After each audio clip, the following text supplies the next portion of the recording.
Right, and here we go. Okay, so I've been thinking about doing a video about the guy who this article really is talking about.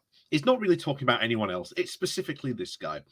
And the guy particularly we're talking about is, let me get his name up because I need to get his second name right, is John Mearsheimer. Hopefully I've got that right. Or Mearsheimer, I can't, hopefully I've got that right. But he did a video back in 2014 basically saying why Crimea was the West's fault. And essentially, if you watch his over an hour presentation, the conclusion really to his talk is that, well, Russia gets to do whatever it wants with Ukraine because it's got nukes. And that's it. And that cannot be justified in any way, shape, or response. Indeed, just 2 weeks ago, he released another video refusing, and it's very interesting in the language that he used in that video. He never actually, no, he called it once. He always referred to it as this Ukrainian crisis and only referred to it as an invasion by Russia once. Because unfortunately, this guy is really pro-Putin and basically does not give any credence to the democratic legitimacy of Ukraine and what the people of Ukraine might actually want themselves. And I think, as we've said before on this channel, it's really good to get different views from different people. And today we're going to actually go to, I think this is a Polish news source called The Soapbox, which gives a very, very good overview of this situation from an Eastern European point of view, or what they call Westsplaining Ukraine. So hopefully I've got that right. But anyway, as always, thank you very much to all the people, again, for watching and tuning in. Like I say, we're going to go over the article in a bit. But before we do, jumping into that, please hit that like, share, and subscribe button. And of course, down below, there are links to my Patreon page and a one-off donation link called Buy Me Coffee, where you can, well, buy me coffee. And as always, thank you very much to all those people who do help support the channel that way. So, on with the article then. So this comes from The Soapbox with the title of The American Pundits Who Can't Resist Westsplaining Ukraine. War is hell for anyone in it. And it's a predictable but regrettable call to arms for anyone with opinions who aren't. And since Russia's invasion of Ukraine on the February the 24th, as the fighting on the ground has escalated, so has the volley of opinions about the war.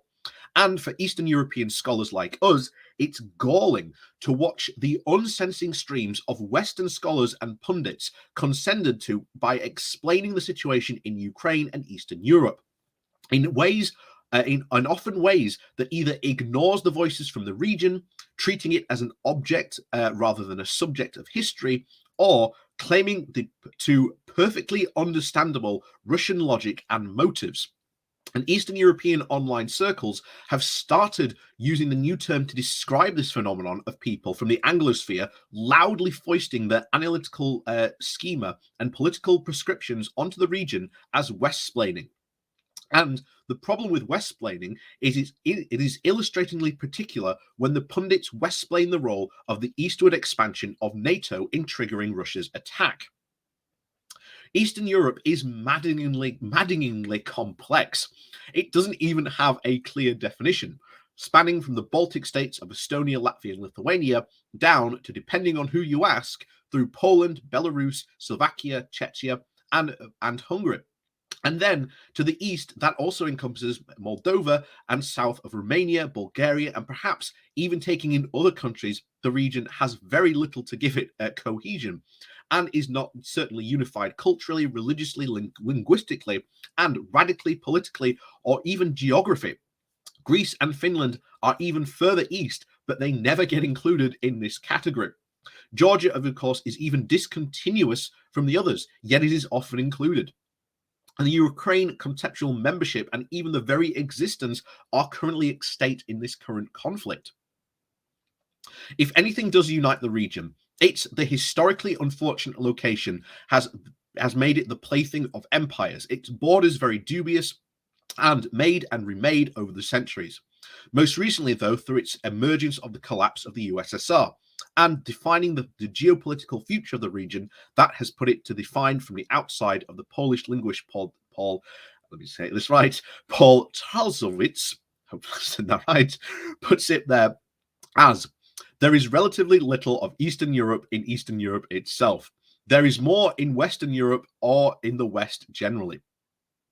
In the past week, the Westsplainers on American TV stations and American opinion pages have suggested that NATO, by allowing in the Eastern European countries as members, has, quote, driven Putin to lash out like a cornered animal. The story goes more or less like this. After the breakup of the Soviet Union, NATO promised Russia that it would not expand. But in 1997, nevertheless, it expanded. And in 2007, ignoring Russian complaints, it opened the way for expansion into Georgia and Ukraine. Russia was then forced to react, hence its invasion and occupation of Georgia that year.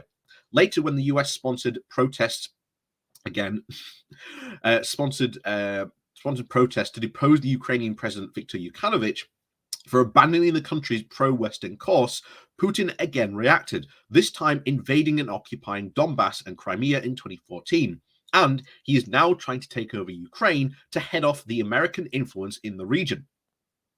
This story isn't surprising, coming from the so-called realist international relations scholars and intellectually forged during the Cold War. The Universities of Chicago's John Mesher, for instance, recently claimed in the New Yorker that NATO's expansion was previously seen as a security threat, enticing a lethal response. To Mesher's credit, he admits that great powers are predators, ensuring that their smaller neighbors are not free to pursue policies of their own choice. But on this reading, it is NATO's fault, driven primarily by America, instead of expanding its interest in expanding its own sphere of influence. That is the reason Russia has lashed out, seeking to protect its own sphere of influence. This is a novel view, and it's the position Putin himself has laid out in a speech to the Munich Security Conference back in 2007. These prescriptive implications of this position are clear. NATO should cease its efforts to woo countries like Ukraine, and countries like Ukraine should just give up on any aspirations of becoming members of NATO or even potentially the European Union if they want to survive as states. In other words, Eastern European countries should recognize their status as second-class citizens in the security and the community of states and accept their geopolitical role as neutral buffers at the edge of the vestiges of the American and Russian empires. In recent weeks, this argument has caught on across the geopolitical spectrum. It has made bedfellows of 10-Gallon Carpenter, of the Libertarian Cato Institute, and the seminal German leftist intellectual Wolfgang Streeck, who wrote that the war over Ukraine exploded out of the uncompromising brinkmanship on both the part of the US and Russia. And war over Ukraine, given the only combatants on the ground are Russian invaders and Ukrainian defenders, the implication is that this is a battle between the US and the Russia over its influence is ridiculous. This has, of course, united the economist Jeffrey Sachs and apparently even cured of his intoxication with neoliberalism. But I'm not, but obviously not from the Eastern Europeans what to do. The Greek anti-neoliberal politician Yanis Varoufakis, hope I said that, and obviously Fox News Tucker Carlson, and of course the progressive economist Mario Marcoso, I said that right, both liken the situation to China, convincing Mexico to join an anti-security alliance. Even The Guardian's own populist columnist Owen Jones suggested that the war could have been avoided if there had been an attempt to try and craft a neutral buffer zone after the Cold War. The tweet in question has now since been deleted, and Jones has apologized for ignoring the rights of people living in the said zone and sounding like an imperialist playing risk with the people of Europe. The implication is also there in a tone-deaf statement released by the Democratic Socialists of America that have called for an end to the war, but have blamed the imperialist expansion for leading to it. Leftists in particular may think, when criticizing NATO expansion, that they are correcting their own or even fellow citizens' bias as a citizen of an imperial power that has often acted in bad faith. They may think that they are accurately acknowledging that this fraught legacy of both, pardon me, by focusing on the critique of what has happened and the perceived Western expansion. But in fact, they are perpetuating the imperial wrongs when they continued to deny non-Western countries and their citizens agency in geopolitics. Paradoxically, the problem with American exceptionalism is that even those who challenge its fundamental tenets, often heaping scorn on the American militarism, often end up recreating American exceptionalism by centering the United States in their analysis of the international relations. It is, in George Godfrey's words, a form of provocatism that is seen only the United States and its allies as primary actors. Speaking about Eastern European and Eastern Europeans without listening to local voices or even trying to understand the region's complexity is a colonial projection. Hence, the issue of NATO is particularly telling. There is, of course, plenty to criticize about NATO and American foreign policy, not least the bombing of Yugoslavia in 1999, as the New Yorker's Militia Greaves points out. This has been used by Putin to even justify his own expansion. But by focusing almost exclusively on the wrongs of NATO, critics ignore the broader question of the Eastern European states' right to self-determination, including the right to join military alliances.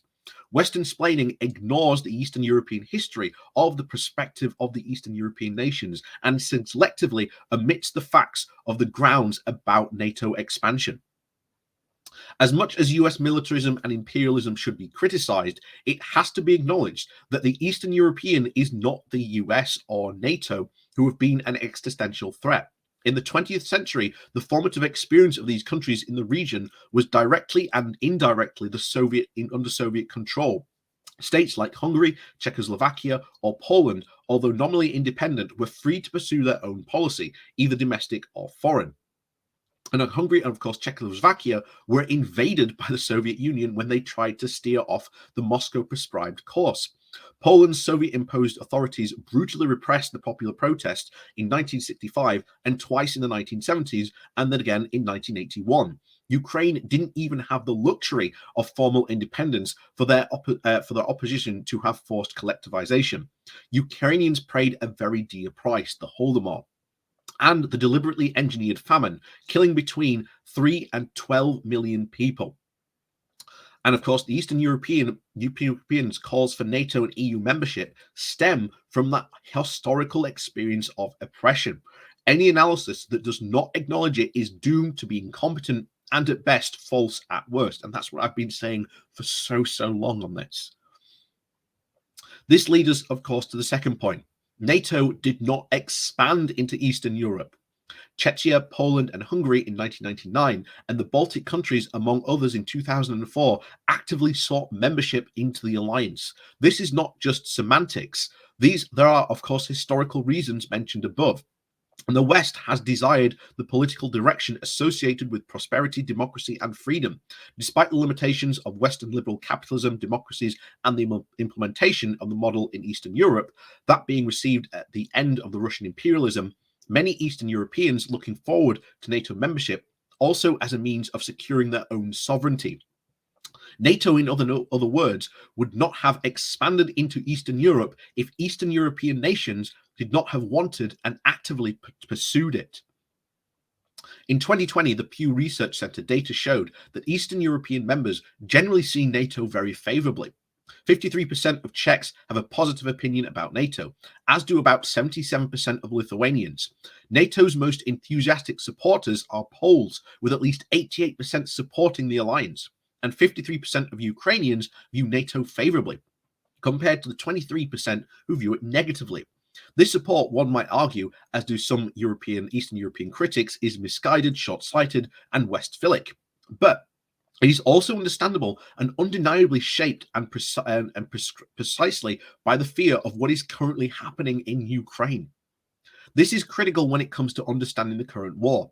However tempting it might be to try and analyze it in terms of a proxy war between NATO and Russia, Ukraine is an active participant in its own historical processes. And after the breakup of the Soviet Union, Ukraine several times attempted to assert and defend its westward course, including in 2004 and 2014, both times to great resistance on parts of the Kremlin. There is no point in denying that the West has actively intervened in this, but so did Russia. Some pundits also might argue that while there's a history, again, history is tragic, it is irrelevant in the grand scheme of things. Whether imaginary or not, Russia has security concerns that the West should have taken seriously. And although the parsimony of this explanation might be more tempting, logically it does not hold. Implicitly, it is based on the counterfactual scenario in which NATO is not enlarged and Russia does not attack Georgia in 2018, in 2008, and Ukraine in 2014, and then again in 2022. It fails at the same time to consider a different counterfactual scenario that NATO enlargement does not happen and Russia invades its neighbors nevertheless. We cannot know what would have happened. In the Westsplaining framework, the concerns of Russia are recognized, but those of Eastern Europe are not. This again mirrors the Russian line that Ukraine's current regime lacks any sovereignty, which of course also operates within the framework inherited from the bipolar world of the Cold War. Eastern Europe is something that can be explained but isn't worth engaging with. If the Westsplainers were to engage intellectually and honestly the critique of NATO and its expansion, and therefore the war in Ukraine, they would also have to, by extension, critique the Eastern European politicians and voters who have adopted, although in some cases like Poland and Hungary quite spottily, the Western ideals of democracy and national self-determination. They would also have to acknowledge that their ideas from how to end the conflict with vague calls of diplomacy or even opposition to NATO, even as Ukrainians on the ground call for that act of support. Many now represent America's preferences for avoiding conflict or opposing NATO rather than those of the Ukrainians. The result of that is the hard-nosed realists see the world not as it is, but as it appears in their theories, and worse, that the Western internationalism, which claims to stand for solidarity with the oppressed and does the exact opposite. It asks them to debate and speak only, and then only ignore them when they ask for military support or even self-determination. And of course, there is no single Eastern European voice, and we do not pretend to ventriloquize it. And nor do we offer our own prescriptions. Better ones that we could provide have already been given by the Ukrainian, Latvian, and of course the Polish left. But any analysis of the current conflict needs to get past the framework that only gives voice and agency to the West and to Russia and start listening to the Eastern Europeans, especially since it is Eastern Europe that will be dealing with the repercussions of the current war for years to come. And I have to say, that is absolutely fantastic. It's a fantastic piece, again, especially against, again, the guy, what's his name, John Mearsheimer, the Chicago University guy, because he's been all over the place and seen as like the expert on this when he really isn't. His takes are awful. His takes are truly, truly awful when it comes to this. So, please do be careful. And as I said before, you've got to take into account the voices of the Eastern of like people in Eastern Europe and in Ukraine as well. And I've always said this: people who cannot engage seriously on this topic, ask yourself this serious question: why did these countries seek to join NATO in the first place? They actively sought out that membership. The West did not push them into it. They wanted to join it. And again, we saw this right at the start of the conflict with lots of people saying that NATO had somehow forced its way into dealing with these people when it hadn't at all. But again, like I say, I know it's been a long one today, but again, I think that's been well worth going over because, again, it's so very rarely that we do hear the Eastern European perspective. I mean, that's a very sort of Polish perspective, I believe, on this, the voice coming from there. So, please do be careful. Please do not listen to people like John, again, I keep on forgetting his name, John Mearsheimer. Hopefully I've said that right. I can always forget his name wrong. I'm terrible at pronouncing second names. You know that by now. But as always, thank you very much for watching. And like I say, should you or anyone else be repeating this guy's nonsense, send them this video. Because I think it's well worth them realizing that people like this guy ignore the voices of those people who live in the countries like Ukraine and just say, well, they should just roll over for Russia. And we've seen that from people even like George Galloway very, very recently, and a lot of, unfortunately, people on the left, although most of those people are tankies to begin with. So anyway, as always, thank you very much for watching. I hope you've enjoyed the show today. Thank you for tuning in. And of course, before you go, I'd like to hit the like and share button. And of course, down below, comment down below to see what I want to know what you think about the article that we've just gone through. And of course, as always, thank you very much to all those people who do support the channel. Again, down below with the Patreon page and a one-off donation link called Buy Me Coffee, where you can buy me coffee. And as always, thank you very much for watching, and we'll see you all